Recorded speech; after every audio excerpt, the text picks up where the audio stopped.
لو تناهيتم إلى سر الحياة وصنعتم كائنا حيا نرى لم نزد إلا يقينا بالإله لم نزد إلا يقينا بالإله. تو ایک گڑبڑ پتہ ہے کیا کرتے ہیں موٹیویشنل اسپیکرز؟ گورے بھی کرتے ہیں. آپ کو موٹیویٹ کرنے کے لیے آپ کو بتاتے ہیں کہ دنیا سے جب جاؤ تو کچھ کر کے جانا چاہتے ہو یا بغیر کچھ کیے؟ کیا خیال ہے بھائی؟ جیسے تمہاری زندگی گزر رہی ہے، صبح اٹھے وہاں انڈا موڑے پہ بیٹھ کے پراٹھا کھا لیا، ادھر نکلے وہاں گٹکا اور پان اور پھر سگریٹ اور گٹر کا ڈھکن اور سنوکر اور ڈبو اور ادھر ابا کی سلواتیں، باہر نکلے ادھر گرل فرینڈ 500 کا ایزی لوڈ ادھر جاب کر لی، ایسے ہی زندگی گزر گئی نہ دنیا میں کو بہو کوئی. لوگ کہیں گے کہ ناظم آباد میں ایک بندے کا اور آج انتقال ہو گیا ہے. تو کیا یہ چاہتے ہو بس یہی ہو، یا چاہتے ہو کہ لوگ کہیں کہ آج دنیا سے کوئی بولو یار کوئی گیا ہے، کچھ کر کے جانا چاہتے اپنے لیے، اپنی قوم کے لیے، اپنے گھر والوں کے لیے؟ ظاہر انسانی فطرت ہے یار، میں چاہتا ہوں میں ذرا دنیا میں آؤں تو پتہ تو چلے کہ کوئی دنیا میں آیا ہے، کچھ کر کے جانا چاہتا ہوں. اب ایک دم جوش آئے گا یار انسانیت کے لیے کیا کرو، کچھ بولو نا یار، کچھ کر کے جاؤ. تو میں کہتا سب سے پہلے تو اپنے لیے کرو، کیونکہ انسانیت میں سب سے پہلے کون ہے؟ آپ بھی تو انسان ہو نا. تو جب آپ کو گٹکا کھانے میں مزہ آ رہا ہے تو کھاؤ نا گٹکا. کیا خیال ہے؟ آپ کو چرس پینے میں مزہ آ رہا ہے تو کیا کرو آپ؟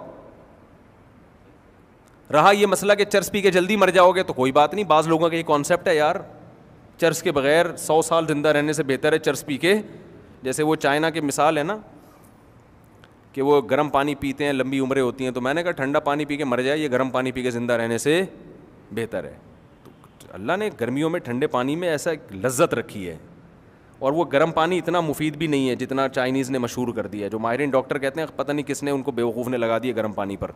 کھانے کے بعد گرم پانی سے ہاضمہ اچھا ہوتا ہے، بس اتنا ہے. اس کے بعد نارمل گرم پانی سے کوئی خاص فائدہ نہیں ہے. خیر، تو اصل مثال میں نے بھی دی نہیں ہے، وہ میں بھی آ رہا ہوں دینے کی طرف. وہ جو موٹیویٹ کرتے ہیں چرس ورس نہ پئیں، یہ میں ایسے سمجھانے کے لیے کہ چرس پی کے 2 دن زندہ رہنا، یہ اس کو اسلام اس کی کوئی حوصلہ افزائی نہیں کرتا. زندگی سب سے بڑی نعمت ہے، ایک دفعہ ملی ہے دوبارہ نہیں ملے گی آپ کو. آپ کو موٹیویٹ کرنے کے لیے ایک اکثر مثال دی جاتی ہے کہ اسی طرح تمہاری زندگی گزرے گی، لیکن ایک دن آئے گا آپ کی موت کا وقت ہوگا. تو اس وقت جب آپ پیچھے مڑ کے، میں نے بھی ان کی جو ہے نا کچھ کلاسز لی ہیں، تو مجھے کچھ سوالات پیدا ہوئے، لیکن پوچھنے کا ہر آدمی پوچھ نہیں سکتا نا ہر جگہ. وہ بولیں گے یہ مولوی پتہ نہیں کیا گھس گیا، کیا باتیں کر رہے ہیں یہاں پہ، الٹی پٹیاں پڑھا رہے ہیں لوگوں کو. اچھا بھلا لوگوں کو ہم اچھی لائن پہ لے کر آ رہے ہیں، چلنے دو ان کو. تو کہیں جب ہم وہ سمجھاتے ہیں آپ کو کہ دیکھو جب آپ مرنے لگو آپ پیچھے مڑ کے دیکھو گے. یہ شاید آپ لوگوں نے بھی سنی ہوگی مثال، یوٹیوب پہ دیکھی ہوگی. آپ پیچھے مڑ کے دیکھو گے تو آپ کو اپنی ایک لائف نظر آئے گی. میں ایک دن پیدا ہوا تھا، پھر میں بڑا ہوا تھا، پھر میں اسکول گیا تھا، پھر میں نے میٹرک کیا تھا، پھر میں کالج میں گیا تھا، پھر میں نے شادی کی تھی، پھر میرے بچے ہوئے تھے، پھر یہ ہوا تھا، پھر وہ ہوا تھا. تو آپ کو ایک لائف نظر آئے گی. اور لائف کی 2 قسمیں ہوتی ہیں. There are 2 types of life. ایک میننگ فل لائف اور ایک ایسی لائف جس کو میننگ فل نہیں کہا جا سکتا. کیا خیال ہے؟ بامعنی زندگی. تو آپ یہ چاہتے ہو کہ جب آپ مرو تو آپ ایک سکون کا سانس لے کے مرو کہ میں ایک بامعنی زندگی گزار کے گیا ہوں، ایک اچھی لائف گزار کے گیا ہوں. یہ چاہتے ہو؟ یا جب مرو تو مرتے ہوئے آپ کو ایک دکھ ہو کہ یار میری زندگی کیا ہو گئی، بولو نا یار برباد. تو آپ ایک دکھ کے ساتھ دنیا سے جاؤ. کس کے ساتھ دنیا سے جاؤ گے؟ ایک غم کے ساتھ. تو دکھ کے ساتھ ضمیر کو مردہ کر کے دنیا سے جانا چاہتے ہو، یا اس طور پہ جاؤ گے کہ ضمیر آپ کا کیا ہو، خوش ہو کہ یار کوئی بات نہیں، مر تو رہا ہوں لیکن کچھ کر کے جا رہا ہوں. تو ایک دم نوجوان جوش میں آ جاتے، نہیں جی ہم میننگ فل لائف، تاکہ مریں تو کیا ملے، بولو نا یار، سکون ملے. مجھے کئی دفعہ خیال ہوا میں سمجھے مر ہی رہے ہیں بھاڑ میں جائے کیا کر کے گئے دنیا سے، بھاڑ میں جائے کیا کر کے گئے دنیا سے، مر ہی رہے ہیں. دوسری بات یہ کہ میننگ فل لائف گزارنے کے لیے بہت قربانیاں دینی پڑتی ہیں. آدمی کہے گا کمبخت اتنی قربانیاں دے دیں، اس کا صلہ کیا مل رہا ہے، مر رہے ہیں. ان قربانیوں کا مجھے کوئی بدلہ ملنے والا بولو نہیں ہے, مر کے مٹی ہو کے ختم. ہم سے اچھا تو وہ چرسی نکلا, مزے تو اڑائے اس نے. وہ جاتا ہوا ٹاٹا کرتا ہوا جا رہا ہے, ٹھیک ہے میں یار مر تو رہا ہوں لیکن انجوائے بہت کیا, مزہ بہت آیا, کہے گا نا وہ. بعض دفعہ ہم تفریح پہ جاتے ہیں نا تو بڑی یعنی تفریح میں جس مقصد کے لیے گئے تھے وہ مقصد ہی حاصل نہیں ہوتا, لیکن واپسی پہ آ کے کہتے ہیں یار پھر بھی مزہ. ابھی میں شکار پہ گیا تھا تو جس شکار پہ گئے تھے وہ شکار ملا ہی نہیں. 2 دن جس کو اردو میں کہتے ہیں کھجل خواری, وہ ہوئی, ایک دھیلا بھی کچھ بھی ہاتھ نہیں آیا نا. تو 2 دن کے بعد ہم جنگل سے واپس آئے, لیکن مزہ بہت آیا. تو ہم نے کہا باقی کہ یار چلو یہ خواری کا بھی اپنا مزہ ہے شکار میں نا, کچھ آؤٹنگ ہو جاتی ہے. تو ٹھیک ہے جو ہمارا مقصد تھا اس تک ہم نہیں پہنچ سکے, لیکن مزہ بہرحال آیا, فریش ہو گئے.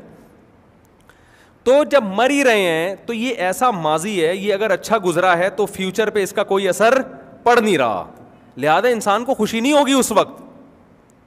اور اگر ایسا ماضی تھا جو برا گزرا ہے تو کوئی بات نہیں, سزا تھوڑی مل رہی ہے آگے جا کے.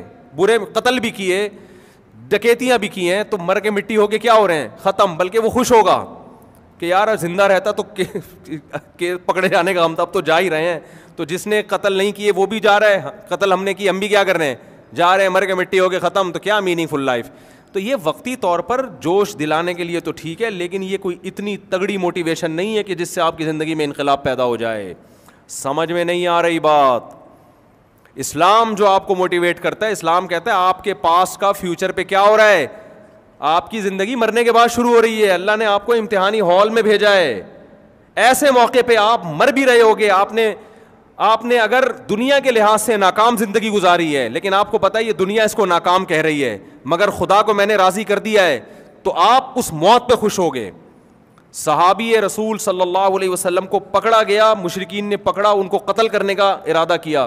ان کی تو زندگی خراب ہو گئی نا بظاہر, جوانی میں ان کو قتل کرنے کے لیے لایا جا رہا ہے مقتل میں, ابھی گردن اڑائی, تلوار تیز کی جا رہی ہے, اور وہ کہنا ہے فزت ورب الکعبہ, اللہ کی قسم میں کیا ہو گیا کامیاب. اور شعر پڑھ رہے ہیں لست ابالی حین اقتل مسلما علی ای شق کان للہ مصرعی وذلک فی ذات الالہ وان یشاء یبارک علی اوصال الشلو ممزعی. کہ انہوں نے کہا کہ میں نے اللہ کے لیے دین کو قبول کیا, میری جوانی انہوں نے برباد کر دی.